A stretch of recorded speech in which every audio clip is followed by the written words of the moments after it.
Well, new fallout from a Senate vote on gun control. The White House is expressing new anger today after lawmakers flat out rejected key elements of the president's plan. I mean, the bill failed yesterday while we were focused on Boston. Broader federal background checks, bans on assault weapons, and limits on magazine capacity all thrown out. The U.S. Senate said no, Democrats and Republicans.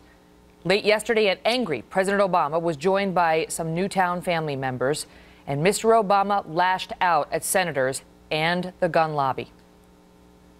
I've heard folks say that having the families of victims lobby for this legislation was somehow misplaced.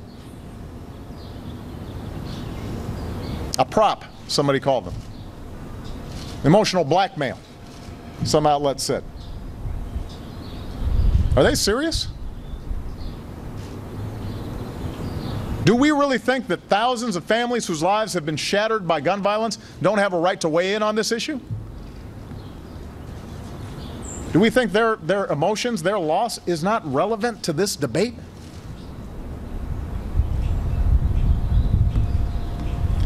So all in all, this was a pretty shameful day for Washington. Joining me now, Alan Colmes, who's hosted the Alan Colmes Show, and Ben Ferguson, who's hosted the Ben Ferguson Show through the Icon Radio Network. And the president went on to accuse the NRA of willfully lying in order to stop this bill from getting through. I'm going to get to that in 1 second, but let me start with his position on the Newtown families, because the president seemed to be defending charges that he was using them as a prop. And I want to point out to the viewers, the Newtown families are not unanimous on gun control. I mean, we had a heartfelt interview with a beautiful father who lost his little boy, and he does not want any more gun control in the wake of Newtown. Most of the families do, but not all. In any event, I want to start with you on this, Alan, because the president lost. I mean, he lost on every score. He didn't even get the background checks, which had been lightened to the point that they were being mocked by some as completely feckless. They couldn't even get that through. I think the American people lost, and the president knew it would be a loss going in. They knew they didn't have the votes. So here's a case of the president standing up for what he really believes is the right thing to do, even knowing going in before yesterday they didn't have the votes. And sometimes you have to stand up for what's right, even if you know the votes aren't there. And sometimes you got to stand up for what's right, even if you're facing a primary like both Democrats and Republicans did, all of whom who voted wrong on this, who voted no, are cowardly, because they're too worried about their political future than they are about what they really should do, what's right for the families of America. As we listened to the president yesterday, Ben, it seemed very clear who he thought was to blame for the defeat of these measures. Here is the president talking about the NRA. Listen. But instead of supporting this compromise, the gun lobby and its allies willfully lied about the bill. They claimed that it would create some sort of big brother gun registry, even though the bill did the opposite. This legislation, in fact, outlawed any registry. Plain and simple, right there in the text. But that didn't matter. Can you speak to that charge? I think the president has been obsessed with the NRA the entire debate here. And the reason why he lost yesterday is because... Wait, but let me just stop you. Can you speak to that specific charge, the president saying that the NRA and its allies willfully lied by claiming that this background check system and this bill would create some sort of big brother gun registry? I don't think they lied. I think that they said and used quotes from senators and congressmen who openly said that we should have high taxes and we should have a register of guns, and this was the way they felt that was the first step to do that. And I think they had reason to believe that because there were on-the-record congressmen, senators that were Democrats that said that's what they wanted, and that's exactly what the NRA did say. But I think the president, they missed the boat on this, and they let down the families of Newtown. And the way they did it was they went for a piece of legislation that would not have affected a school shooting. This school shooting, if this bill would have been in effect, would not have had any impact on that school shooting. And so that's where the president lost. When Dianne Feinstein came out and she said, I've got a bill that's been in my desk drawer for years, as she put it.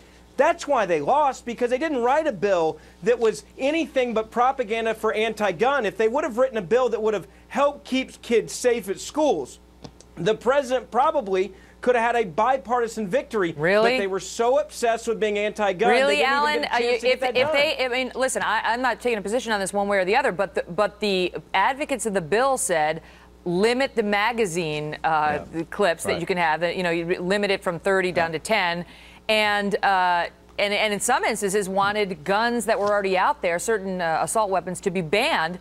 That didn't have bipartisan support, and it got even fewer votes than the less impactful measures, because there was no way they were going to get agreement on those things. If they couldn't even get agreement on this very weak bill, and the ACLU, by the way, which does not want to have registration, even said, because the ACLU is actually on the conservative side of this issue in terms of where the conservatives stand. They don't like Big Brother. They don't want, because of privacy issues, correct, and they said that this would not lead to registration. The NRA called it legislation. They willfully did lie. And they also did robocalls to the families of Newtown and talked about how they would be disarming the American people. That's also a lie. This is not Wayne disarming. LaPierre about that. I did ask him when he came on. He said they did general robocalls in Connecticut in the wake of Newtown because they were pushing for tighter gun regs. But they said disarm. I heard the robocalls. But I'm just pointing. I just want to say that I asked him about that because it seemed like a rather insensitive thing to do, and his response was, "We just did it throughout the state of Connecticut on the gun legislation that was, you know, you okay, can't but sort my of point weed is out." they said disarm, and nobody's disarming. They were wrong. Go ahead, But Ben. Megan, the core of this issue is the president was so angry yesterday, and he was so frustrated with Congress. And the reason why, again, he lost this issue is because this was an obsession with gun control and not an obsession with actually fixing a problem with mental health or protecting kids in schools. And if he would have done that, that's where he could have had bipartisan support. But when you only go after background checks and you only go after guns, which again, the background checks would have had no bearing on the outcome of any of these shootings we've had recently, that's where you lose people in Congress, and that's why they walked away from the president, including people in his own party. They walked away from him. That is just true. What that last statement is just a truism. I mean, the background checks that were being proposed would not have prevented anything from happening in Newtown. That's true. I don't think it was another issue that they thought they could make progress on. But I want to ask you about this, Alan.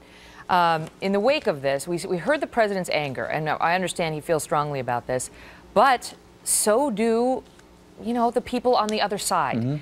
And David Axelrod tweeted out the following: "No senator who healed today on the NRA's command should have the gall to issue mournful statements the next time gun violence strikes."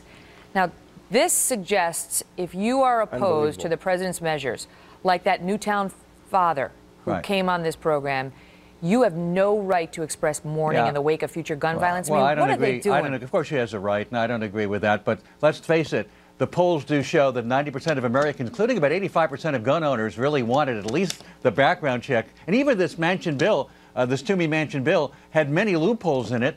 Not calling for registration, you could still sell to friends and family. So it didn't really, in my view, do a good enough job in terms of background checks, but it did something. It was a weak bill. They couldn't even pass that because the NRA threatened to put people on lists. And the NRA threatened these senators. And last question, because the president says this effort is not over. Steve Hayes was on our air earlier saying it's over. What do you think?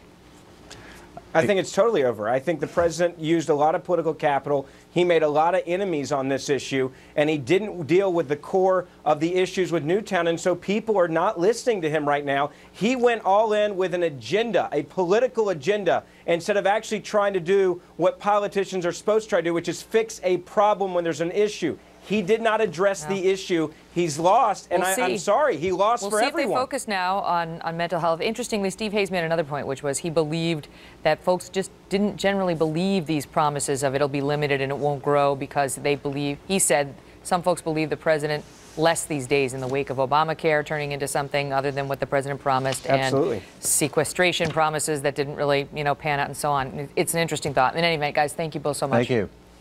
Thanks for having us. Coming up, new developments.